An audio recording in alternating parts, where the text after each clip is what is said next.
Welcome inside the kennel, the heartbeat of the dog gang, where real breeders break down real experiences, and the experts drop the knowledge you can't Google. We talking structure, bloodlines, nutrition, training, wins, losses, and everything that makes champions in and out of the ring. This is for the ones who live it, breathe it, and build it, one lit at a time. Your host, Kevin, Ben, and Roderick. Lock in. Yeah.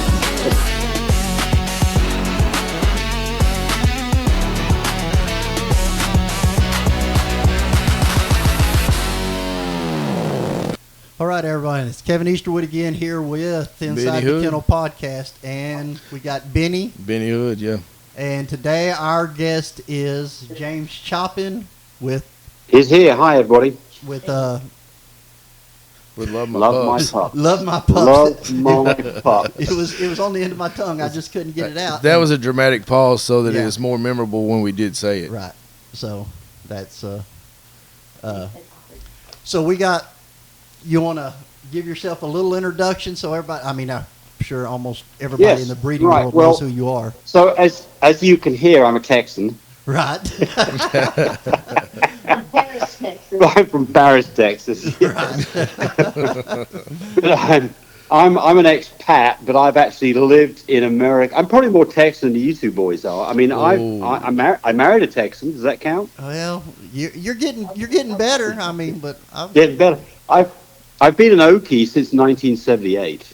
Well, that DQ. So that gets you guys beat. That gets you guys beat, doesn't it? I've been a Texan since '75. That's when I was born. Okay, well there you go. Yeah, all right. So when you were 3 years old, I came over to America from England, and I've lived in Texas, and I love Texas, and I lived in Oklahoma, and I like Oklahoma. Those are the two states that are, besides the state of confusion, that's pretty much where I've been living, is those two places. I'd like to point out that you said you loved Texas, but like Oklahoma. Right. Yeah, that's for the record. For the record.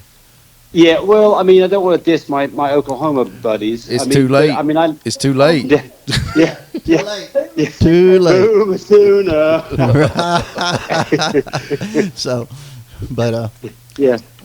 Yeah, no, but I would say this.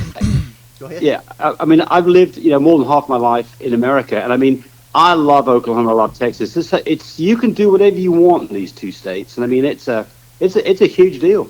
Yeah. You want to start a business up here, you want to raise puppies, those kind of things, you can do it. Other places, not so easy.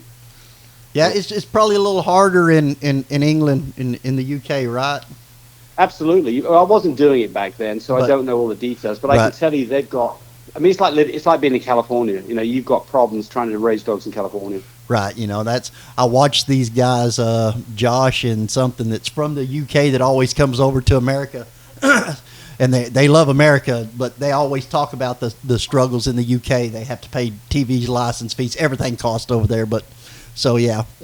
I was married to a girl from Scotland for a while. Well, there you go. Yeah. Right. My mother was Scottish. Our 4-year anniversary, I bought her a plane ticket back to Scotland. And Did you wear a kilt? No, I did not. I sent her If you home. wear a kilt, you're not supposed to wear underwear, though. You know that, right? Right. So, all right, we're gonna. What are on that note? On that note, we're gonna hit a different demographic with that.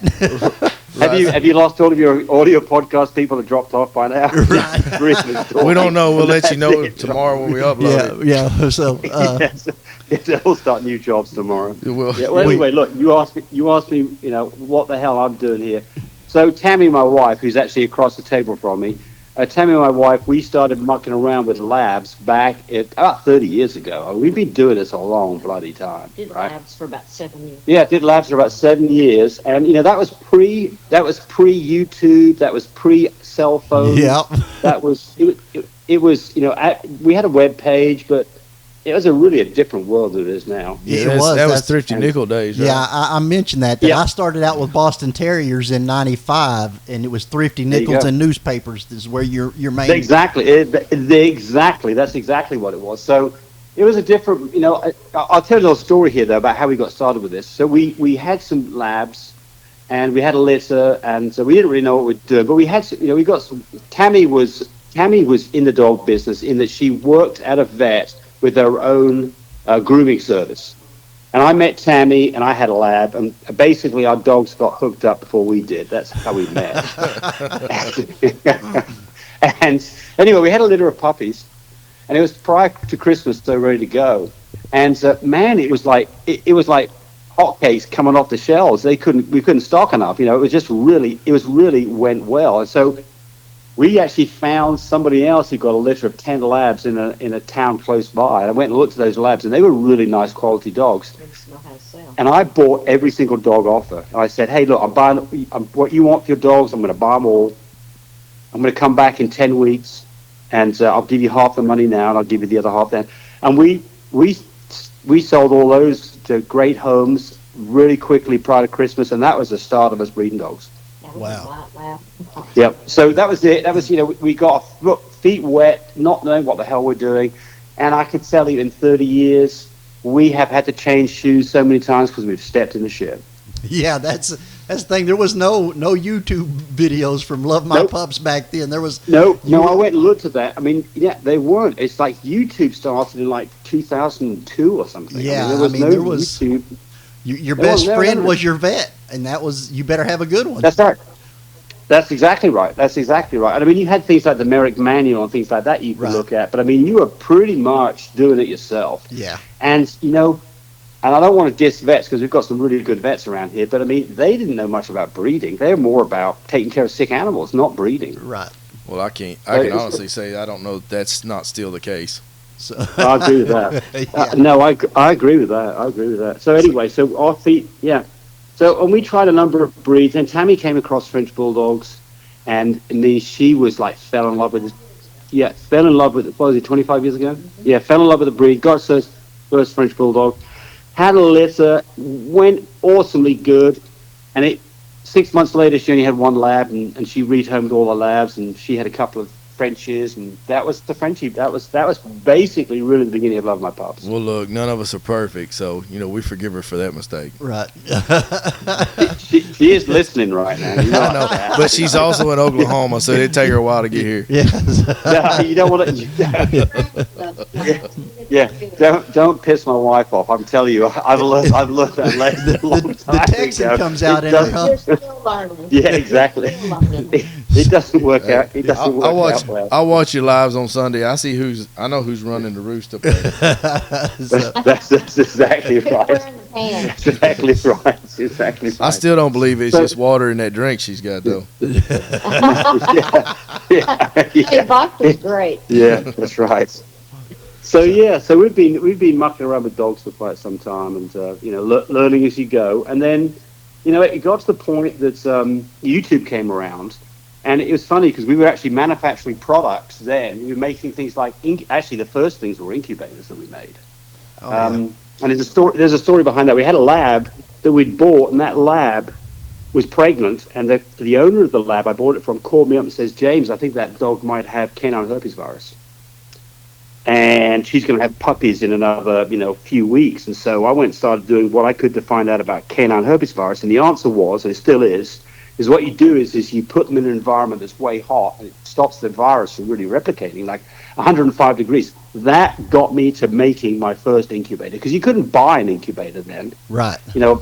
They were expensive as hell, and a few vets had them, but they weren't, you didn't have Amazon or any of that stuff to go buy. So I basically built my own incubator.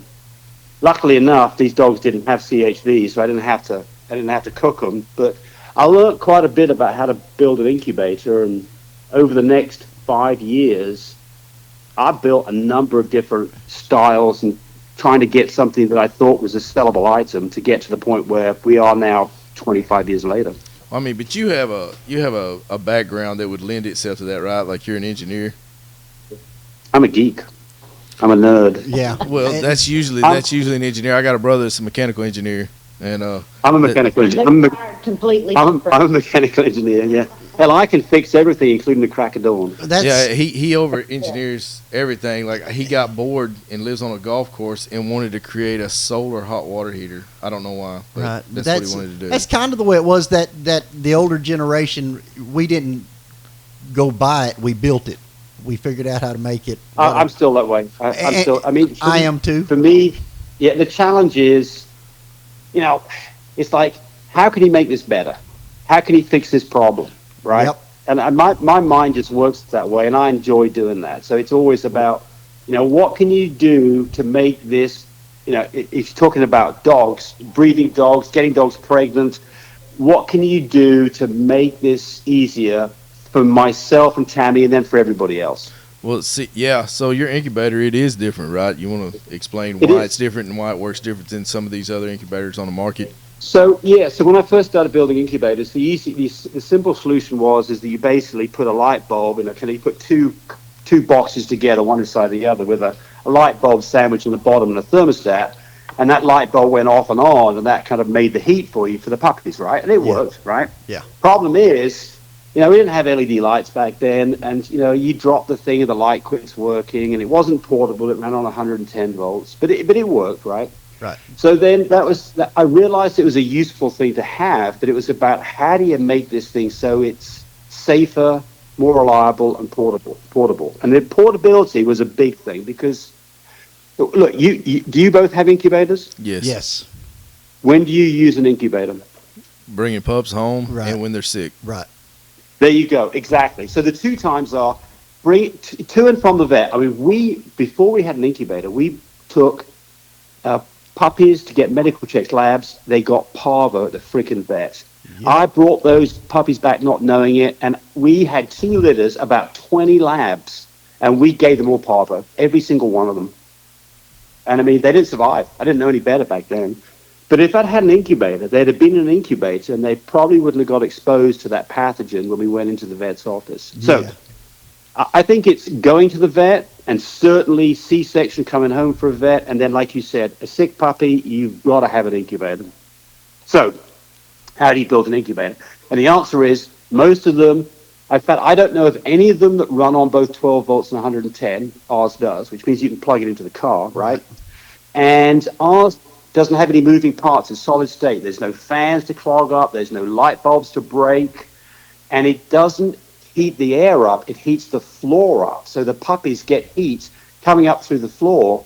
And this is a so much more reliable and safer way of doing things. It's like using a heating pad when you're at home. It's exactly like using. It's exactly like. For instance, it says, back in the day, what did you have to keep warm at night? You had a hot water bottle. Yes. Right. You put that hot water bottle and you wrap yourself around that, and you felt pretty good. Right. Right. If you were in the luxury section of the market, you had a hot blanket, heating blanket. Right. It's the same idea. You get your heat through conduction. You don't heat the whole room up with an air conditioner or with a heater and dry the whole air out. You just heat up the puppy through heat coming up through the floor. So that's how it works. And it's like I say, we've been through many iterations. We've got 2 different sizes. You can buy one from us. $250. It typically is about the price on it. They vary in price depending on the model, but not very expensive, and they last forever. Yeah, that's the biggest thing is getting the puppies home from the vet and keeping them warm. We've we used to heat up water in gloves in rubber in the rubber gloves and put them in the deal and bring them home.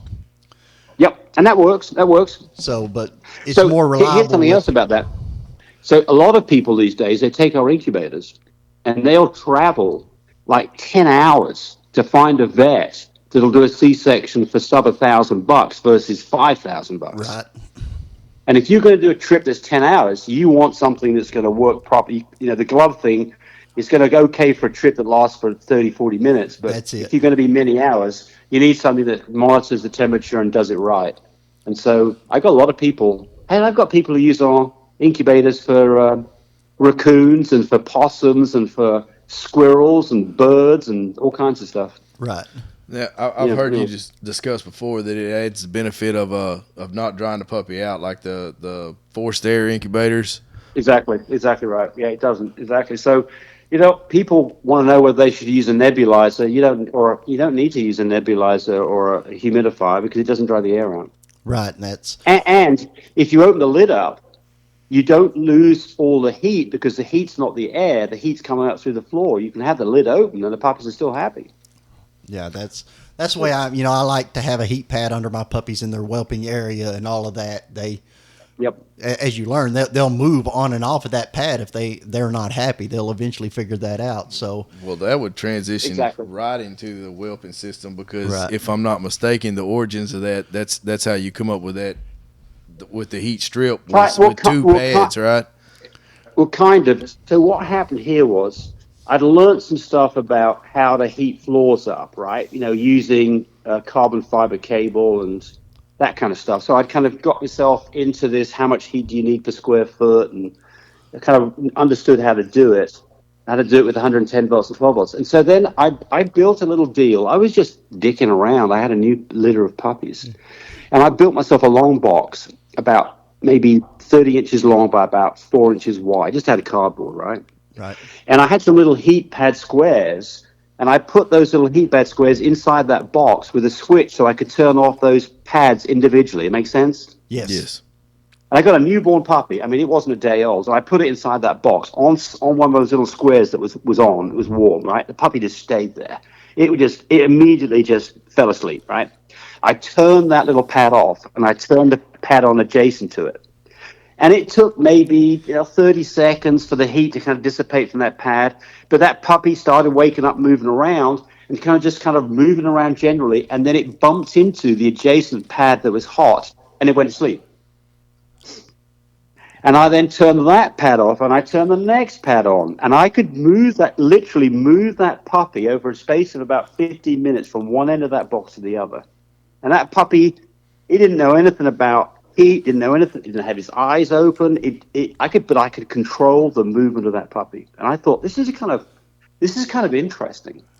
And so that got me to the idea that I should potentially patent the idea of controlling the movement of animals through heat, which I have a patent for. And that then, playing around with that, it was like, well, look, the one place that you want to make puppies go to is under the pig rail. Yep. That's the biggest problem a lot of people have in those with the pig rail is that there's no heat under the pig rails. Exactly. So the problem with it is, and you mentioned, Kevin, that you're using heat pads, right? Yes. So the problem with the heat pad, I mean, I think it's a lot better than a heat lamp. Heat lamps I really don't like. I mean, we succeeded in sunburning a lab many, many years ago with a heat lamp. Right, so then you put a heat pad down. So if you go get a human heat pad, they turn off after 4 to 6 hours. Yes. So they're not very reliable. And the problem is that now, if you put the heat pad over the whole area, Mum's getting cooked, and she does not like it. Right. So she's getting up and getting down and maybe stepping on a puppy. So then there's the kind of the epiphany was like, hell, don't put heat under the mama. Just put heat under the pig rail and nowhere else. So what happens is those puppies will find Mum. They'll get heat off Mum. Mum's not uncomfortable. She's not anxious because she's there with her puppies. When the puppies are finished nursing, they will automatically start moving around. And the moment they find the heat under the pig rail, they just fall asleep. So they're spending 95% of their time in the safest place they could possibly be. Because, what are the things that will kill a puppy that's less than a week old? What are the things that you have to have for that puppy for it to survive? And I'm asking the question. It's heat and food. And that's right. Heat, food, not getting squished. Yeah. That's it. That's as simple as that. If you can supply those three things, then you're going to have a good outcome. So a lot of people, their solution to this is to take the puppies away from Mum and stick them in an incubator. Right. Have either of you done that? I have. And you stopped doing it. Why? Because it's harder on the puppies. Yep. They just don't thrive as good as if they're in with the mamas or whatever. You maybe lose some socialism in them, some abilities to move around. I think. So look, do you both have kids? Yeah. Yeah, I got three. I got two 14-year-old boys, and I got a 13-year-old boy, and I got a 22-year-old But also, daughter. if you look at it, babies that are raised in incubators when they're first born tend to end up being sicker than regular people because they don't. I can tell you this: if you took a newborn baby, your spouse's baby, right, and you went in there and said, "Hey, honey, you had a beautiful baby. He's gorgeous," and she'd say, "Well, where's my baby?" Say, "No, you're just going to get that baby for 10 minutes every 3 hours." she'd have your nuts in a garter. Right. That's because she is built to, just like dogs, they're built to look after their offspring. That is something that the females of all species do incredibly well. They are built to, and they want to, and they naturally will look after their babies. Now, James, I feel like it's time that we have to issue a disclaimer that your views do not necessarily reflect the views of this podcast as it pertains to women. No, you're right, because, and I tell everybody this when I'm talking to my customers or whatever, we have intervened so much that if especially like a new mama, not giving her that experience, well, she don't want it the next time either, right? She doesn't know. She loses that want or desire or ability to take care of her puppies. You may bugger the whole thing up in the first 24 hours. Right. Where she's like, these aren't my babies, you go look after those babies. Right. So that bond, we established that bond within the moment of us walking in this house with the puppies in an incubator from a C-section.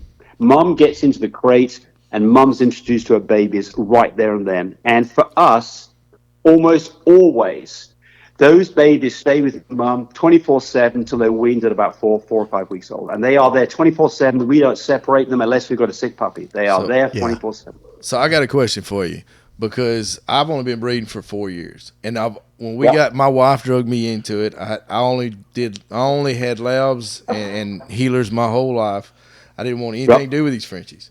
Didn't know anything about them. So I've stumbled onto your videos, and every breeder I talked to told me something different. So I was like, you got to pick somebody to take to the date. So congratulations, you was a winner. So I've never used any other methods but this. Yes. Now, it seemed to me the hurdle for you to overcome is to convince older breeders, because anytime they heard that me as a new breeder would just, like, I come home, the first 24 hours I do put the puppies in until I know the anesthesia is gone, until she's clear and I can trust her. But after that, like, unless needed, I don't, I clean the pen and weigh the puppies every day and make sure everything's ticking like it should. But I don't intervene. And you have no idea the fear that strikes into somebody's heart when you look them in the eye with your whole chest and say, and this has worked great for 3 litters for me. And now, that's...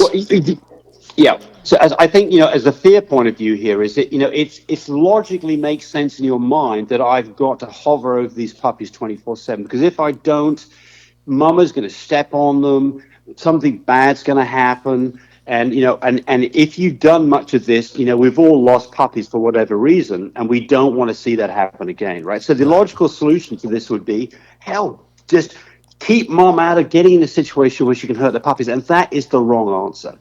And I tell you what I think happens. I see this a lot. People take puppies away from mum, put them in an incubator. Those puppies every 3 hours go to mum. They have tuned themselves into that I'm getting hungry. I know I'm only going to get 5 or 10 minutes worth of milk. And they just go hell for leather on mum. And the next thing you know, they've got milk running out of their noses. Exactly. Mum's milk's built up over the last 3 hours. So she is full of freaking milk. She's dripping milk sometimes. And those puppies, the next thing you know, they've got milk inhalation.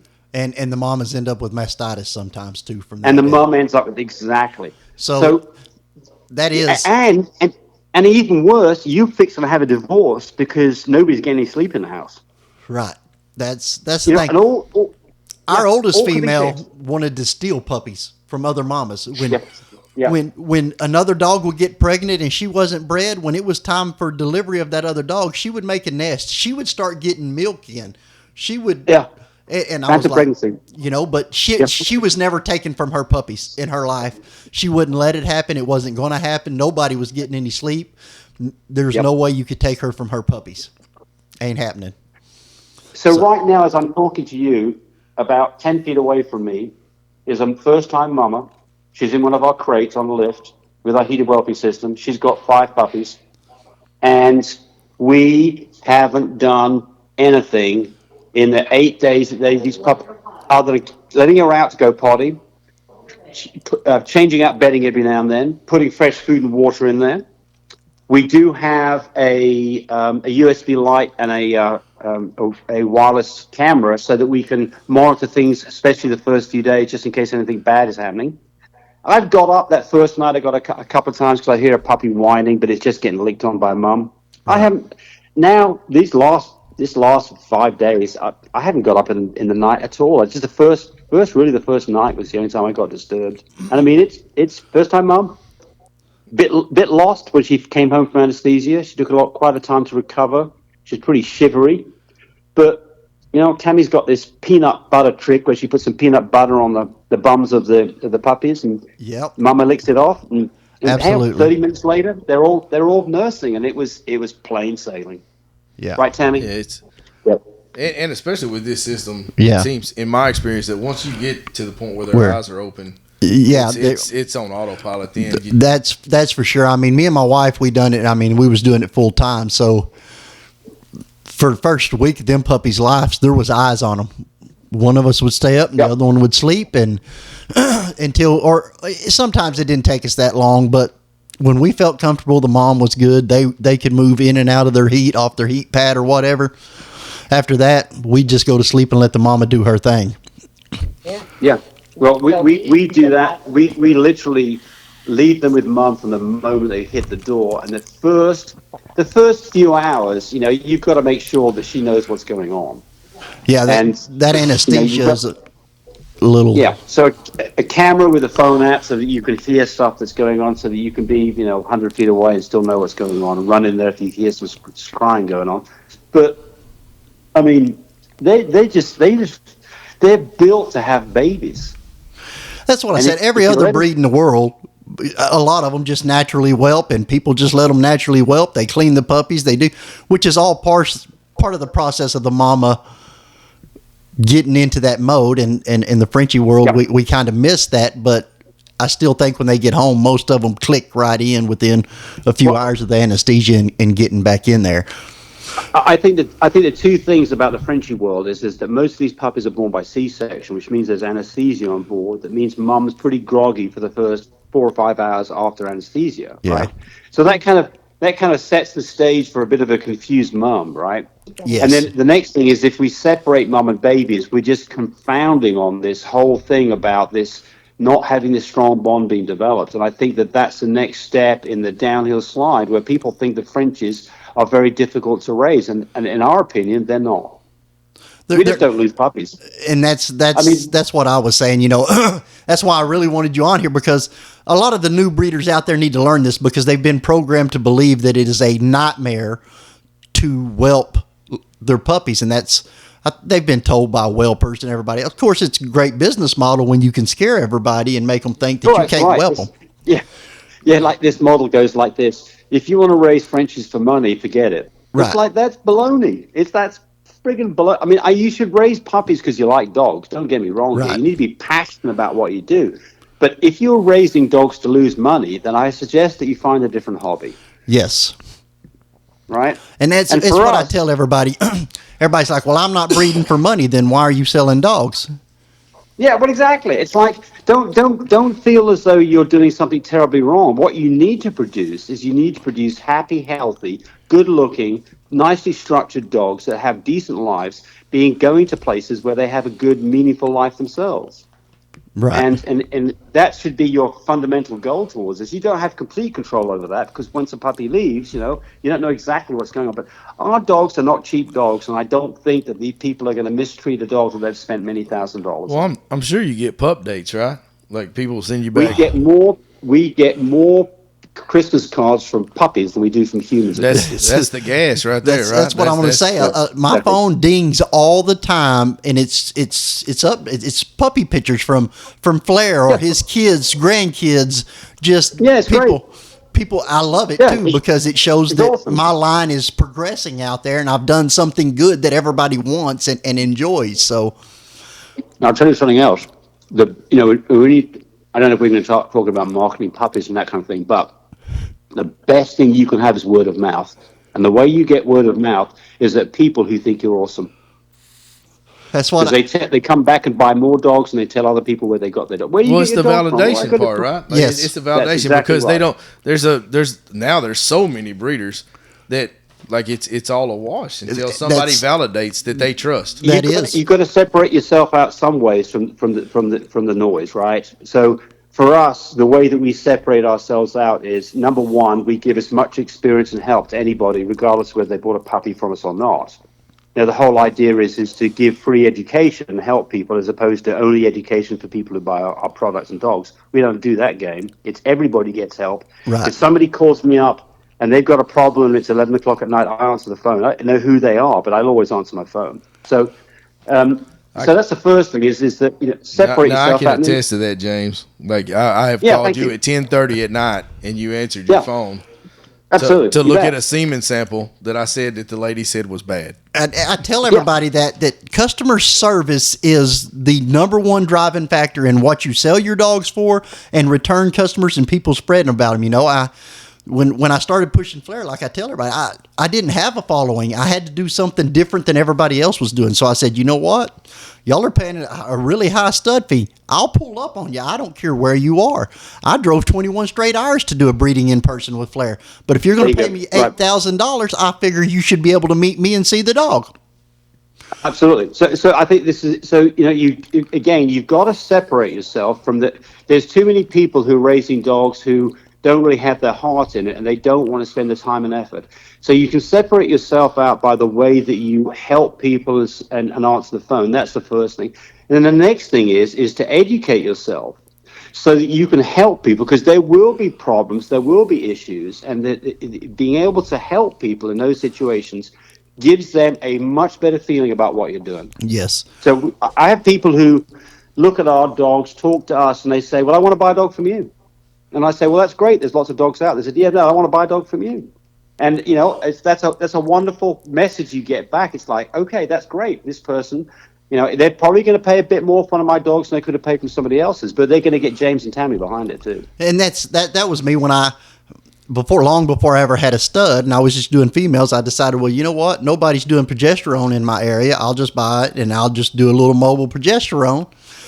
There you go. But to learn about that, I had to go to your videos and learn how to do blood draws and progesterone stuff. And then I did more research. That's what everybody understands. While you touch on stuff, it's up to them to go and finish that research. You can't put every detail on everything. You try. I mean, you do a really good job of it.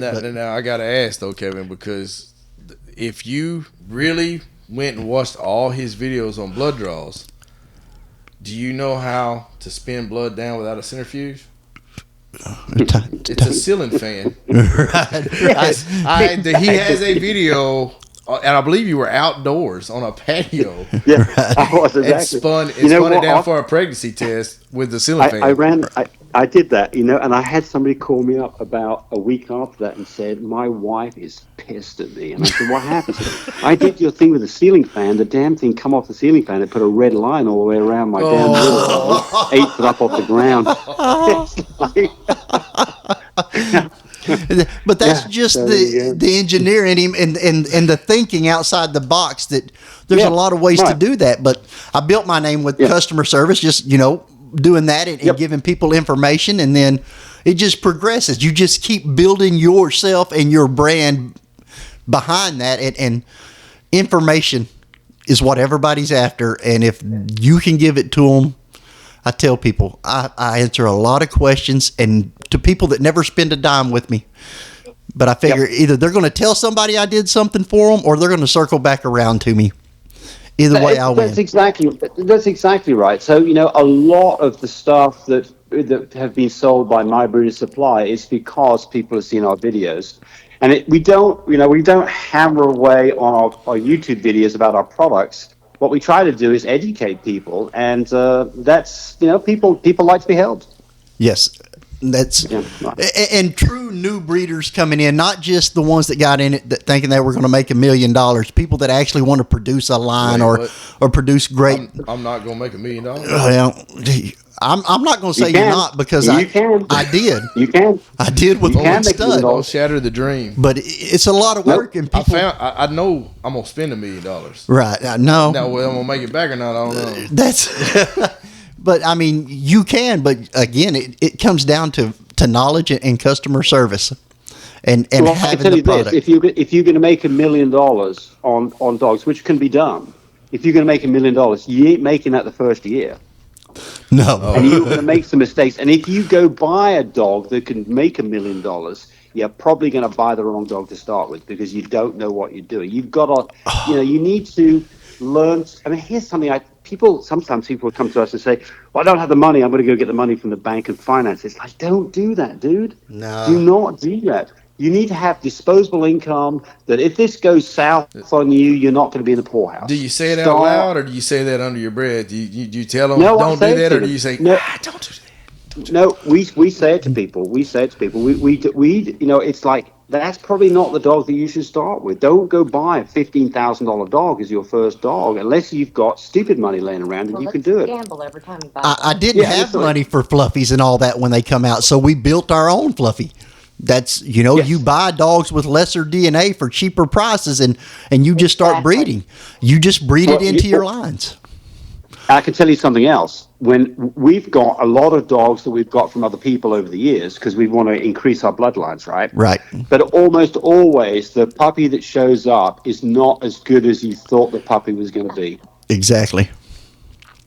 And the great thing about when you breed dogs yourself is that you do have some spectacular dogs in there, and those are the ones that you should be keeping. And I think that's why I do so good with Flair, is because he's a sixth generation production from us. I can show where we added it in, where our line started, and go from there. So when people ask you about it, I have a history of dogs that I can show them of this is what it is coming off of this line, going every direction, and it gives you a better idea when you're pairing to other dogs how to breed it and what you're more than likely can get out of it. Yeah, I'll see pedigrees come to. So for us, anybody who brings a female dog to us that has one of our studs as the father, they automatically get half price breedings. I stole that from you. I'm just going to honest. I stole that like day one. We put that in our contract. Yes. So I see pedigrees come back, and I can see Stitch and Clooney and I can't think of names. Little Man, all these names and pedigrees from dogs that were, really nice dogs that we've had over the last 25 years of Frenchies. And it's cool to see that in pedigree. So, you see Love My. Yeah, if it's got a Love My by it, it's James and Tammy that made that dog. It is, and that's the funny part, because I get this from some of these bigger breeders that push studs.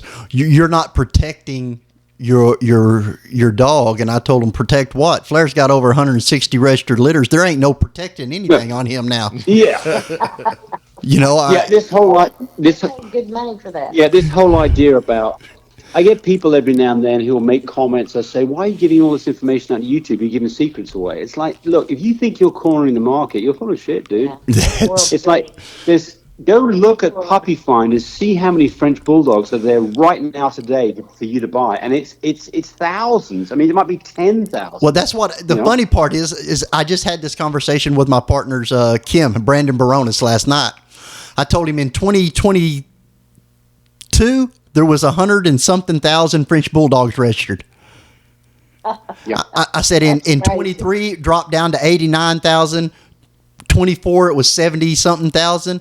I said, but if you back up to like when y'all started with French Bulldogs, there might be only 100, 150 litters registered a year, if that. Yes. Well, of course, the big thing that happened was COVID, wasn't it? Yes. So I told them nobody's hiding anything anymore. No, absolutely not. And you know what? They shouldn't be hiding, because it doesn't do you any good. This is not a patentable product where you've got to have people sign non-disclosure agreements. These, everybody's got access to all this information. It takes a special kind of selfish just to watch somebody twist in the breeze and lose puppies, don't it? It does, and I can't do it. If people call me, they need help, I'm finding them help wherever they are in the United States. I'm reaching out to my network to see if I can find somebody to go help them, to do something, anything. That's the worst case scenario, is for people to wait so long and spend so much money and then have a litter of puppies and they just start dropping on them because they don't have the information to take care of them. Oh yeah, this is a sad situation where a lot of people, especially the COVID going on, where they just waited till their dog went into labor and had no preparation at all. And I still talk to people who, their dog's in labor right now. Then what do I do? It's like, we help them, but we also have a little bit of a conversation too that says, look, we're going to help you here, But next time, you've got to do this differently. Right. You don't want to be. You've got to learn from your mistakes. You have to learn. Don't repeat mistakes. And go watch video 1732 where you're talking about you better go get some Vaseline. Right. That's yes. That is it's funny because like when I take my females into the vet for their C-section, of course my wife's just waiting on pins and needle for them puppies to come out and see how cute they are. And I'm still pacing until that mama comes out of the operating room alive and well. And I tell people it's not that I'm cold-hearted or nothing, but I don't have an attachment to the puppies yet. But that mama, I produced her, I raised her, I whelped her, everything. Those are my babies. So I get it. I can deal with what comes along with the puppies. I can get them going, but I can't lose the mama. That's a heartbreaking thing. Yeah, I've never lost a mama through a C-section. I have lost a mama whose stitches opened up, and she had a. We did lose that one mama because they got the wrong weight. Oh yes, we had to. Yes, that was. I had one get over anesthesia. Yeah, these days, we are there to make sure they know what the weight of that puppy is. We're in there with them.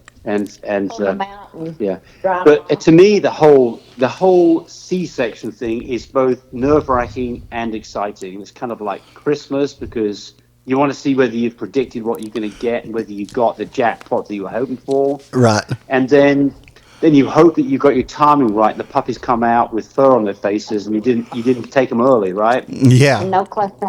And there's definitely an art to this. There's an art to it. It's not straightforward on timing well, especially if you've got a small litter because you got your timing wrong on the AI. You can really get. I talk to somebody every few days who got their caught with their pants down because their vet said, "Oh, it's ready to go," and it's not. Right. So I heard Tammy saying that.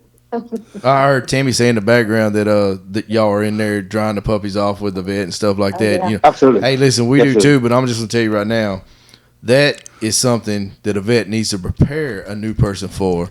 Because when I'm in there and there's 7, 8 puppies and 2 techs, and he hands me one, I'm like, hey, boss, I'm paying you. No, that's not how this works. So our vet in West Texas, outside of Lubbock and Post.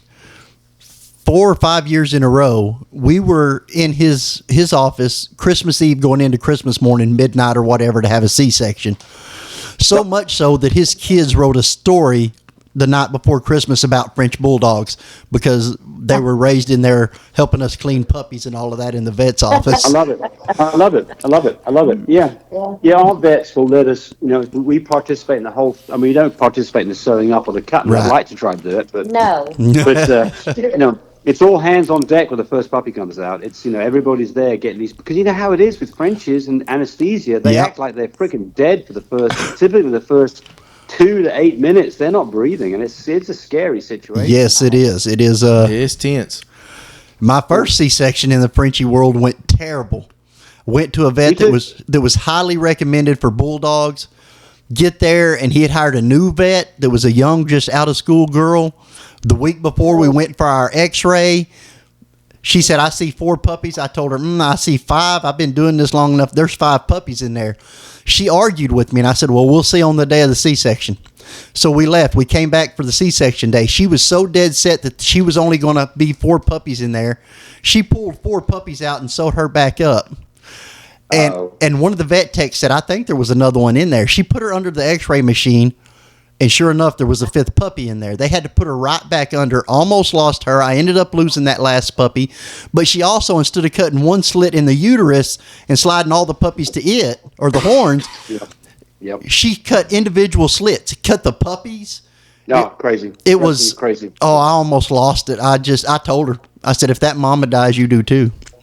I said, this is one of the things that I see where people, they don't know their timing. So all of a sudden they get caught with their pants down and they go to an emergency hospital. Right. And it's 3 o'clock in the morning. And guess who's doing the surgery at 3 o'clock in the morning? It's not the most senior person. No.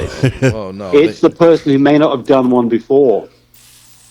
And the next thing you know is they made 3 slits to pull 3 puppies out versus one where the horns join. And it's like, you got stuck with a bill for thousands and thousands of dollars. Oh, that's all this is true. But we're trying to get a vet to come on to this show, so let's well, let's I mean, hammering vets so hard. It's not hammering the vets. People need to understand that your vet you choose matters a lot in their knowledge on C-sections in this breed and all of that, because if not, you're already behind the 8 ball by the time you get home with them puppies. I'd go further than that. I'd say you better have a relationship with them. Yeah, that's what I was going to say. You better have With that somebody, relationship. with somebody who will explain how they're treating a puppy, for instance, and then we'll have a conversation with you if you say, well, I'm thinking about doing it this way, and they'll either say, well, yeah, we can do that, or no, we're not going to do that because of A, B, and C. Right. And then they'll let you be in. I mean, I think most vets these days are probably not wanting you back there in the operating room, but our vets all do, and we have a candid conversation. I mean, we love these people. We're friends with them, and we have candid conversations and we joke around stuff. But sometimes they say things that we don't quite agree with, and we have a conversation about it. Not a shout match, right? Not a shout, but hey, but I've got a different way of dealing with this. What do you think? You know. And I had a relationship with my vet so much that he sent me a picture of his new truck and said, "Thank you for buying me a new truck."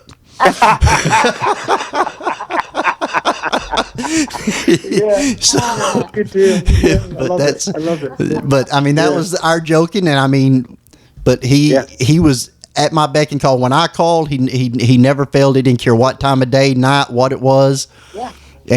So there you go. This last letter here, it was about 6 o'clock on a Sunday night, and I thought she's going to make it till Monday. But I called the vet up and I said, hey, Dr. Matusik, we've got a dog here, PG's this, temperature's this. I think she's going to survive till morning. And he said, well, look, hey, I'm around. If you need me, you just call me. And I know you'll answer the phone because I've been in that situation before. 8 o'clock in the morning, he calls me. He says, James, what's going on with that puppy? That's not the first time he's And I mean, that's just pretty damn cool right there, because most vets, that's not going to happen. No, that's. But he wanted. He'd been thinking about our dog and us, and whether or not, And the answer was, I said, oh, no, I think we're great, and I think we'd like to schedule the C-section. What time do you want us in? He says, well, lunch break, noon. Come on in, and we did, and it was great. My vet, when I first started using him, it was kind of the start because he was cheaper than anybody around, and he was a farm vet. Yep. And then he got to talking to me about what we were selling dogs for, and he's like, maybe I'm a little too cheap. I said, you are. Oh, no shit. We've been down that road. I think that, yeah. It used to cost us. McLean, Texas. Yeah, well, Wheeler, Texas. It used to cost us like $250. Yes. Yeah. And by the time on top of that, it was 2 vets. They were man and wife team, and they were good. And they're country vets. They did big animals, small animals, the whole thing. But by the time it finished, it was $650. $650. See, that's what you get for being honest. Because I'd have been telling him, man, I'm getting $65 a pup. No, because here's my other problem. I mean, he was getting so many C-sections from bullies and Frenchie breeders and everybody, and I told him, go up. I don't care. I'm going to pay it because I like the service you give me. And it weeded out a lot of people. And now, if you haven't been a prior customer to his, he ain't going to do it. He ain't going to come in after hours. He'll schedule you during hours, but you can't call him after hours on those one-off C-sections. Yeah, I had a conversation with our vet about exactly this, and basically what he says is, look, if you don't have a relationship with us, the only way you get the emergency number is we know who you are, and you've been doing business with us, and then you've got the emergency number. Otherwise, there's no emergency number for you. Right. So, that's absolutely fair enough. Absolutely fair enough. And I mean, look, what are you guys paying for C-section these days? About $1,100. Yeah. Yeah. So, we're around $850, and it could be $1,000 with a big litter that needs to come in the middle of the night. So we're all on the same page, pretty much. Yeah. If we're at Canton, if we're after hours, it's usually around $1,000, $1,100. If we can get it scheduled during the day, we only pay like $750, $800. So yeah, exactly. And I mean, look, for them, they've got maybe an hour to an hour and 20 minutes worth of their time, and they've got maybe 1 or 2 tech vets, techs to help them. They're making some decent coin off it, right? You know, and I don't begrudge them that at all. But you go to New York and you go have an emergency C-section done, it might cost you $7,000-8,000. Yeah. And that changes. And then if you only have 1 or 2 puppies and one of them doesn't make it, you're in trouble on that deal. Yeah, we've got a lady up in New York in Buffalo, and she's always like, I want to call on some dogs with you. No, I don't want to pay them vet prices up there. Hey, you can pay them here because there's a customer of mine that used my stud, and they had to use the emergency vet here in Thailand. Oh well. And no. So they had 12 puppies, and when they took the pup in and they had him, or the mom in, and had her X-rayed, and he said 12 puppies. They come out and quoted them $8,000. It was $7,900 and some change. Oh wow. Right. But luckily by then, I think it was starting to get around 8 o'clock. So they just told them, no, we'll pay you what we owe you right now. And then they went to their vet as soon as it opened. Right. And I think they gave $1,800 to finish that out. Yeah, I mean, certainly. Take that and have one puppy. So I think that, if a vet plays this game where they're going to charge different amounts depending on the breed, that's not fair practice at all. No, that's not. I don't. So but emergency vet knows they got you, right? Yeah. They know they got Well, you, so they can do whatever they want. I'm going to be pretty upset if I paid $6,000 for a C-section and I found out my buddy only paid $1,000. I'm going to be pretty damn upset. Right. That's. And I'm going to be vocal about that, and I'm going to tell people about it too. But you know what? They still going to charge that tomorrow, Right? Because they're emergency Well, vet. They're the only deal in town yeah. here. If you're after hours, it's the only deal. Well, this is why this is something else I tell to people who have. You should have a freaking plan and have an A and a B plan too. Just know what vets are available, know what their prices are, know whether they'll be available for you after hours. What happens if it's a Sunday? Go to a motel and stay night. Yeah, that's right. Yes, Go, and go by one of our incubators. when my vet went out of 500 town, miles. my vet went out of town one time, and he called us because he knew we had one scheduled or around the time, but he referred me to another vet. Funny thing is, when we went to that vet, they didn't do a whole lot of C-sections on dogs for everybody. And we went in, we had the little portable nose sucker like for the babies. So as we was cleaning them, my wife was using that to suck them out and all of that. And they were like, "What's that?" And she was telling them, she's like, "Well, we need one of those." She took it back there to the vet. She's like, "We need some of these in this office." We was like, "We never leave home without them." It's just that's what you say. That $6,000 C-section fee. I'll sell you some nose suckers for $1,000 a piece. Yeah, no exactly. kidding. That's so. But it gets easier though. The more it does. The longer you breed, the more those relationships naturally develop. Especially if you keep going back to the same vets. I just don't think there should be as much fear in whelping a litter as people put out there. Well, James is working on that. Matter of fact, like if. To move along the conversation here, one thing, and that I was very impressed with this low tech item you invented is the poop trays. The poop trays. Yeah. Excuse me. Wait a minute. You said who invented that? I said Tammy. James I said Tammy. I said Tammy. Oh, You didn't hear me? Yeah. So there's an example of something where you go buy something on Amazon, it's made in China, it shows up and it's got little square holes in it, and you put it out there for the dogs, and not a single turd falls through it. It's like this ain't gonna get it done. And so that's when we started thinking about, well, you can't be too high, it's got to be easy to clean, it can't be too expensive because you're not going to sell very many and you won't make any money. And the important thing is it's got to be spaced right so the dog's feet don't fall through, but the turds, for the most part, do. And it works. And so I get people who say, well, look, here's the deal. This product, we've had poop trays for now, probably 2 years? Is that right? About 2 years? Before that, we'd put maybe 3, James. Maybe 3 years, yeah. We'd put puppies out with, in a playpen with pee pads, right? Well, hell, a puppy would shit somewhere, and you go replace that pee pad. You put a new one down, and a puppy would shit somewhere else. And I mean, these things are. The pee pad it's a game, Miss Tammy. It's a game, right? Like they playing that game where the waiter jerks the tablecloth off without moving the dishes. Yeah, watching the turd stay in its one spot. There'll be poop laid all over the place, and the pads in a pile in a big old fluff. Yeah. And those pads, we might have 5 or 6 of them out there, and they're like 50 to 70 cents a piece, and you might be replacing those 3 times a day. You just spend $15 on pads one day. Right. And you've got to do that for a week. You just spent $700 on pee pads. Right. And the puppies are learning to eat the poop, and they are getting Giardia and coccidia because they're just sharing whatever's going through their intestines is going back into their mouth. I mean, it's these puppies are in our kitchen and sitting here at breakfast time and watching a puppy. We were having our cornflakes and a puppy's chowing down on his turd. It's just disgusting, right? So there's got to be a fix for it, and the fix was to get the poop tray done properly. Well, I attest that it works. Right about the time you put them on mush at 4 weeks, it works perfect. You put them in there, and it usually don't even take just maybe 12 hours. Right. But by the end of that first day, 90% of the poop's happening, and the pee's happening in that tray. Yeah, that's exactly. We were at a dog show. We went to one dog show. Yeah, the Dallas. And somebody put their puppies in the cage that we had the heated whelping system set up. Actually, that was Brandon that put his puppies in there, and y'all, that was at within 30 minutes. Yeah. Frenchy Bowl. Yeah. Within 30 minutes, they peed in it. And then an hour later, there was poop in it. Yeah, they didn't poop anywhere else. And it's like never been around it before. Never been around it. Yeah. And they were what? 6 weeks 6 week old puppies. Yeah. 7 weeks. Yeah. It's easier if you introduce them right when they start weaning, for sure. Right. Yeah. But for I get people who I've never had a poop tray returned. I've never had a heated whelp kit returned. I've never had an incubator returned. And so I get lots of people who say, "You just made my life a lot easier."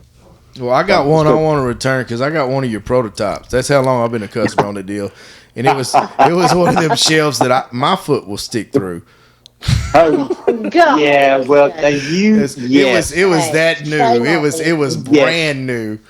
Yes, you did. You're exactly right. So that's so. You sent me a medium though. You sent me a medium one once you had it tuned out to make up for that one I told you about. Yes. So this is always the thing about this is that how quickly. The problem with this is when you come up with a new idea, right? You want to get that new idea out there because you've got to get feedback to get it right? So you don't want to spend 2 years doing it all yourself because you just don't have many puppies to mess with. So it's a question of how quickly can I get this out and get something where I can modify it as we go to get it right. I mean, for right now we've got flat chest kits, and that's the battle with the flat chest kits is getting this thing right so that puppies don't wriggle out of it, so that it helps. Flat chests meaning puppies that got flat chests when they're anything from 7 days to 3 weeks old. Right. Kind of like the new DNA on dogs. It takes about 5 go-arounds before you get the perfect look, or not the perfect look, but right, yeah. Well, evidently it takes more than that because there's some new DNA out there that needs a few more go-arounds. And I brought that up. Everybody's trying to rush it to the market too soon. That's all that is. Well, I think also what's going on, if you go back to COVID times and we had fluffies coming around, there was just hellacious money being paid on these dogs, right? And so that market disappeared because COVID went away. And so, but everybody's thinking they can still get, $50,000, $60,000 for a dog. And the answer is nobody in their right minds is buying a pet for $60,000. Right. And that's primarily who your customers are.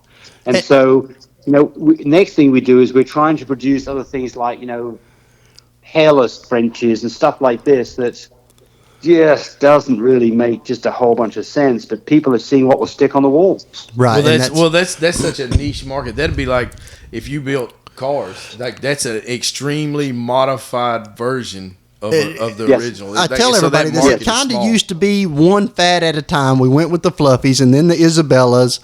And then when just about the time the Rojos hit Frenchie Bowl 1, around that time, the market splintered. We come out with the big ropes and the velvets and and everybody started going different, and the hairless, and everybody started going different directions, which splintered the market in chasing and the pigs and the huskies and the pandas. Yes, all that come out. Exactly. Everybody was just throwing it out there so fast. It spread the market out, and it spread the money out in the buyers because everybody was chasing something different instead of that one fad and trying to perfect it.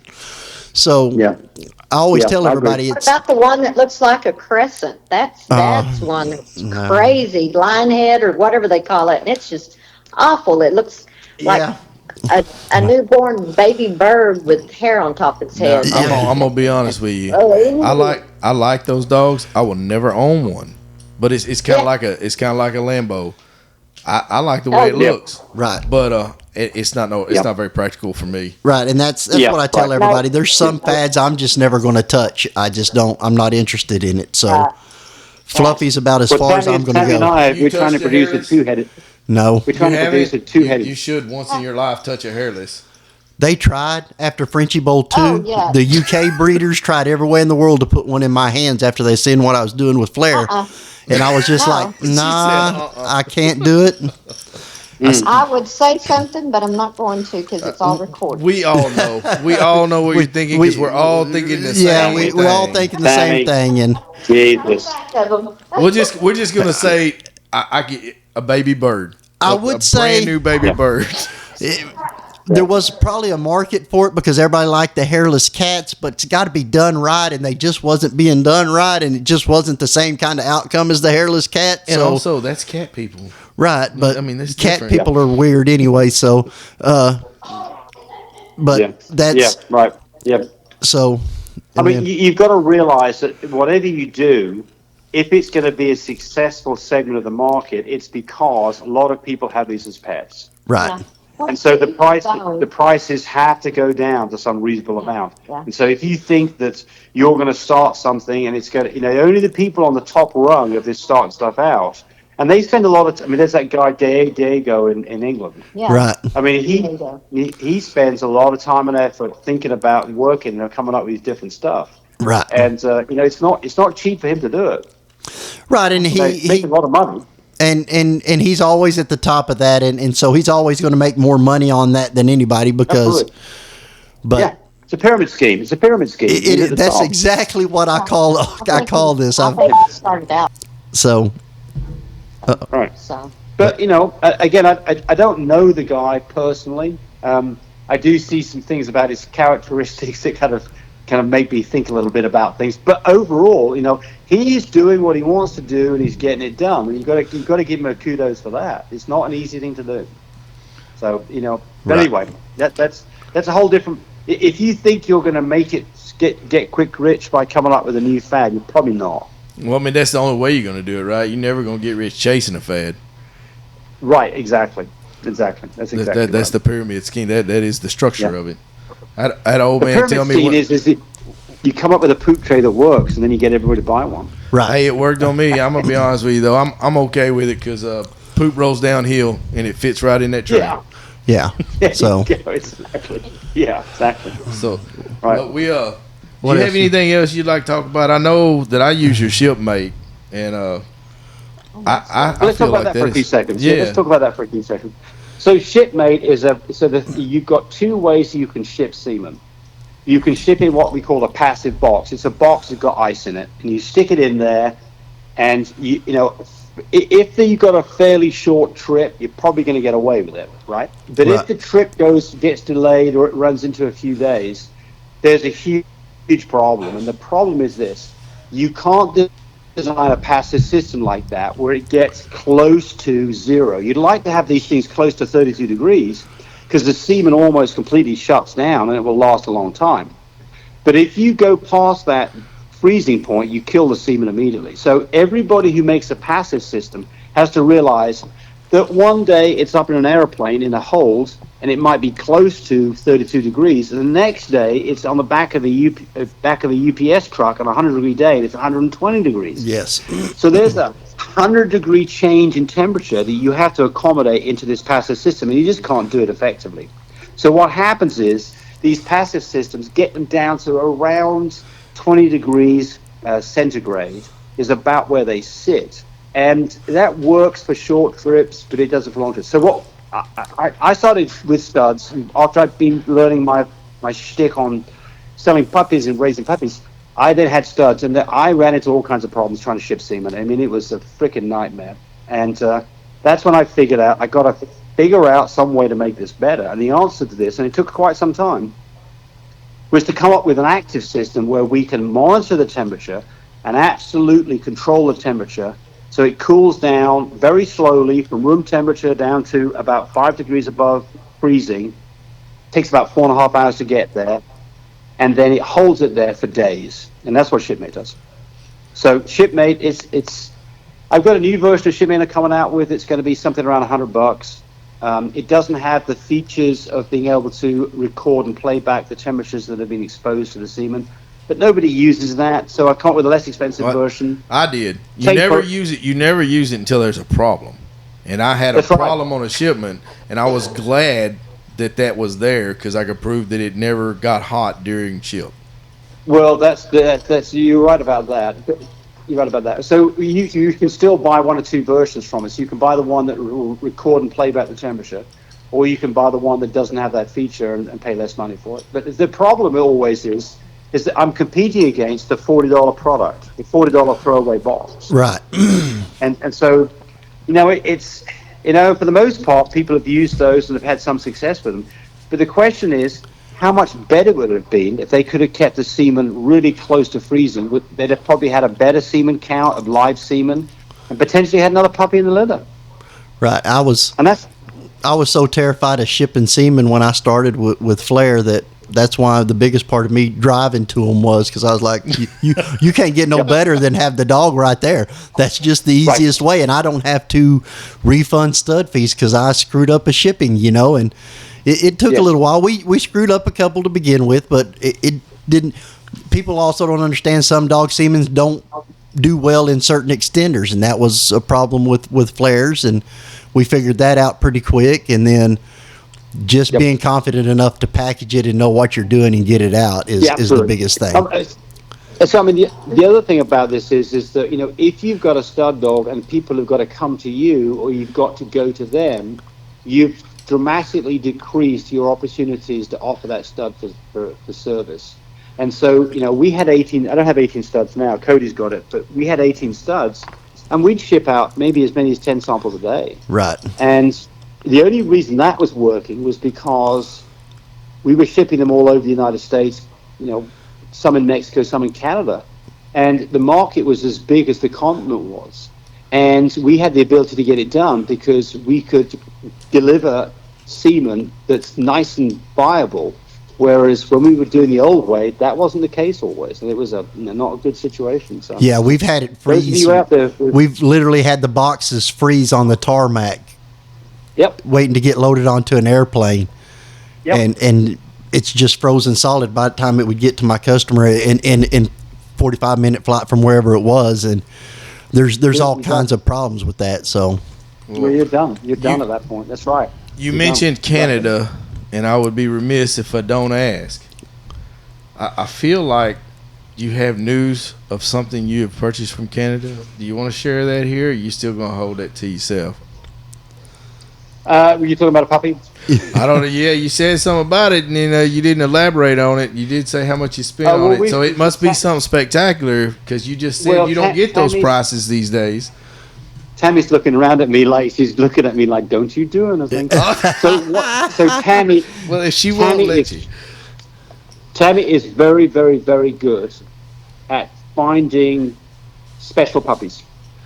She does all this. She is the person who has found every dog that wasn't grown by us, stud-wise or mama-wise, has been found by Tammy for both, pretty much for Cody too. And so she's found a dog in Canada that is, we're still waiting on DNA, I think, aren't we, Tammy? Yeah, waiting on DNA. So, we won't get DNA back. It takes a long time in Canada to get DNA. But anyway, so that's all I can say right now. No, that's all you're going to say. You could say more, but that's all you're going to say. For your own safety, we will allow it. Yeah, there you go. Now, we've been at this for a little over an hour. Right. So it would be about time for, Tammy to take over and do her shameless plug of where we could locate all these wonderful products that we've discussed. And also those videos that help so many of us out. Oh, also what videos? Well, Breeder 101. Yeah. My videos. Yeah, your videos. Don't plug that. You better plug this stuff, okay. MyBreeders.com, MyBreederSupply.com. And I think James's phone number's on there, Cody's phone number's on there, and then there's another phone number on there. So MyBreederSupply.com is where most of the products that we sell are there. There are new products that get developed by me. We've got a sale going on, too. That don't go there. They go to Love My Pups. Love My Pups is the place for puppies and also new products. Right. My Breeder Supply is the place for the the goodies, the progesterone machines, the incubators, all that stuff. Yeah. And then I've got a site called breeder101.com. There's about 6 or 7 videos in there that you don't download them, they stream them, and they got a guarantee on all of them. And they're typically something between 6 and 15 hours a piece, and they go through a topic like marketing puppies. And it's all new stuff. It's not on YouTube, and I'm going to go through all this in great detail and try and show everything that I know about, for instance, marketing puppies. Right. Well, yeah, I bought one of those. Yes. I bought one of those early on, and it was quite helpful. And I'm going to list all of these websites in the description of the podcast episode, so they'll know how to get a hold of y'all. And I didn't give you all that. I'll do it. Love My Pups official on Instagram, which is puppies, right? Which is puppies. So, and we've got a couple of litters of puppies. We don't have many litters a year. Typically, we've got 4 working girls, fixing to have 5, and we have typically 4 to 6 litters a year, one every couple of months. That's the way I am. I only want to have 2 or 3 quality litters a year, get quality money, and then I don't have to worry about it, because if you can have 10 litters and still not make as much as you do on 2 quality litters. So plus also Tammy and I are old enough now that we kind of financially stable, and we don't want to. We want to be able to go do things, and so that means that you can't have puppies on the ground all the time. That's the truth. So, well, I personally want to thank you. Yes, we want to not just for showing up tonight, but for all the help that you give me, whether you know it or not. And that's the thing. You probably help a lot of people that you never hear from because they watch your videos and all of that. But I can guarantee you, I've been coast to coast doing breedings and all of that, and there's not many stops. I don't stop and talk to breeders when we're doing the breedings that you're not mentioned and where they're learning stuff from. They'll butcher your name. It'll be the pups guy. The what's his name? The chopper. People think I'm from England too. So some people don't realize we're in England. We're in Oklahoma. We've always been in Oklahoma. Hey, I'm gonna be honest with you. The first couple of videos that I stumbled onto, that's where I thought you was, because y'all had I think, matter of fact, those videos you had your setup in a house out behind your house. Every little barn where we manufacture product. Metal barn, metal building. I'm like a little 20 by 12 metal building. Everything was done out of that building. I mean, all the videos and everything. Yeah. There you go. Yeah. Well, we appreciate y'all coming on, and we'll plug all y'all stuff, and hopefully we'll get y'all back on here about some more of your products one day sometime. You got time, and we'll. Hey, we've always got time. There's all kinds of things to talk about. It's not necessarily about our products, but there's all kinds of topics that we'd love to talk about. Well, we may get you back on DNA, some health testing, and all that stuff one day. So that was great. We'll look forward to it. All right, guys. All right. Yes, sir. You have a good one. And thanks to all the customers for listening too. Yes, sir. Bye. Bye, Miss Tammy. Bye. All right, that's going to conclude this week's episode. We appreciate Mr. Choppin for coming on here and telling us all that. And until the next episode, I know one of our coming up episodes will have a nutritionist and a trainer and a dog trainer coming up. So we'll have that. We're going to reach out to some of you other breeders to bring on to spotlight what y'all have going on and answer any questions you may have for us, or just spread whatever you got going. But until the next one, we'll see y'all. Welcome inside the kennel, the heartbeat of the dog game, where real breeders break down real experiences, and the experts drop the knowledge you can't Google. We're talking structure, bloodlines, nutrition, training, wins, losses, and everything that makes champions in and out of the ring. This is for the ones who live it, breathe it, and build it, one lit at a time. Your host, Kevin, Ben, and Roderick. Lock in.